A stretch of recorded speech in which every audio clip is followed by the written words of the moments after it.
असंभव कुछ नहीं होता दोस्त, ये परिकल्पनाएं हैं खाली।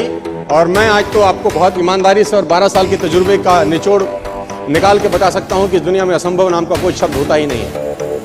इंसान कभी भी चंद्रमा पर नहीं पहुंच सकता, पृथ्वी विज्ञान की अधिकतम सीमा है। डॉक्टर लीदी फॉरेस्ट मशहूर वैज्ञानिक हुए, बहुत बड़े साइंटिस्ट हुए।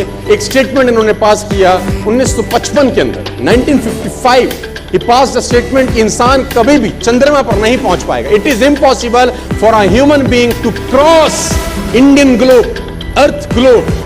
और पृथ्वी विज्ञान की अधिकतम सीमा है, लेकिन किसी बहरे ने इस बात सुना नहीं। और पहुंच गया एक आदमी अपना बस्ता उठा के, जिसका नाम था in 1969। और उसके बाद तो स्पेस जर्नी ऐसी हो गई जैसे आप और मैं अभी पतिया और बैंकॉक चले जाते हैं। लॉर्ड केल्विन बहुत बड़े साइंटिस्ट हुए, उनका स्टेटमेंट आया कि सिर्फ पक्षी उड़ान भर सकते हैं, हवा से भारी मशीन का उड़ान भरना असंभव है। इट इज इम्पॉसिबल कि हवा से कुछ भी भारा हो और वो उड़ सके, क्योंकि ग्रेविटी उसको गिरा देगा। लेकिन तमाचा मारा इन लोगों ने, तमाचा मारा और लिख के दिया कि हमने साइकिल के स्पेयर पार्ट से इंसानों को पक्षी बना दिया। साइकिल के स्पेयर पार्ट से इंसानों को पक्षी बना दिया। 16 साल लगे राइट ब्रदर्स को जहाज का निर्माण करने में, लेकिन इन लोगों ने उसकी बात नहीं सुनी कि जो कहते थे कि वायु का सिद्धांत तुम्हारे विपरीत है। ये बात भंवरे को कही जाती थी कि भंवरा वायु के सिद्धांत के कारण कभी जीवन मोड़ नहीं सकता, क्योंकि उसके पंख उसके शरीर से हल्के रहते हैं। लेकिन भंवरा साला किसी स्कूल में गया नहीं, बहुत छोटे थे। अल्बर्ट आइंस्टीन दुनिया के महान वैज्ञानिक में से मंद बुद्धि कहा जाता था। 8 साल के थे, घर पहुंचे, मां की छुट्टी दी। When he was 8 years old,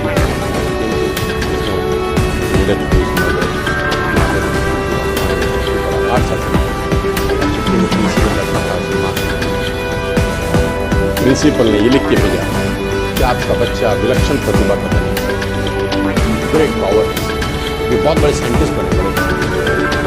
मंद बुद्धि बचपन में समझा जाता है, आपका बच्चा विलक्षण प्रतिभा का धनी है, इसके अंदर असीम संभावनाएं हैं।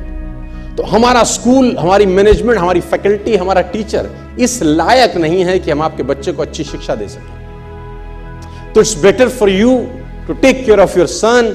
आप अपने बच्चों को अपने घर में पढ़ाइए। हम लायक नहीं है कि आपके बच्चे को पढ़ा सके।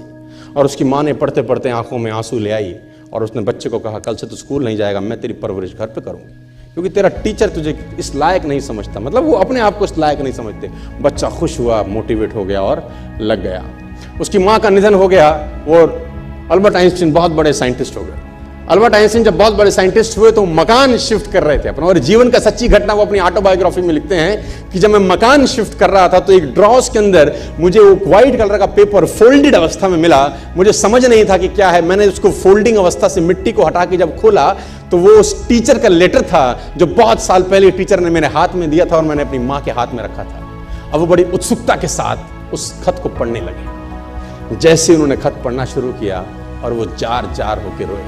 उसमें लिखा था कि तुम्हारा बच्चा मंदबुद्धि है, ये हमारे स्कूल के लायक नहीं है, इसको आज के बाद हमारे स्कूल में मत भेजना, इसकी परवरिश खुद किया।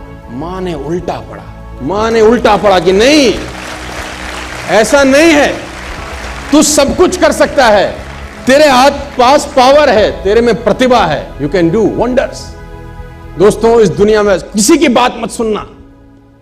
नेवर एवर बिलीव एनीबॉडी कि जो तुमको बोले कि तू नहीं कर सकता, कान पे मारना, बोला साले तू नहीं कर सकता, हम करेंगे।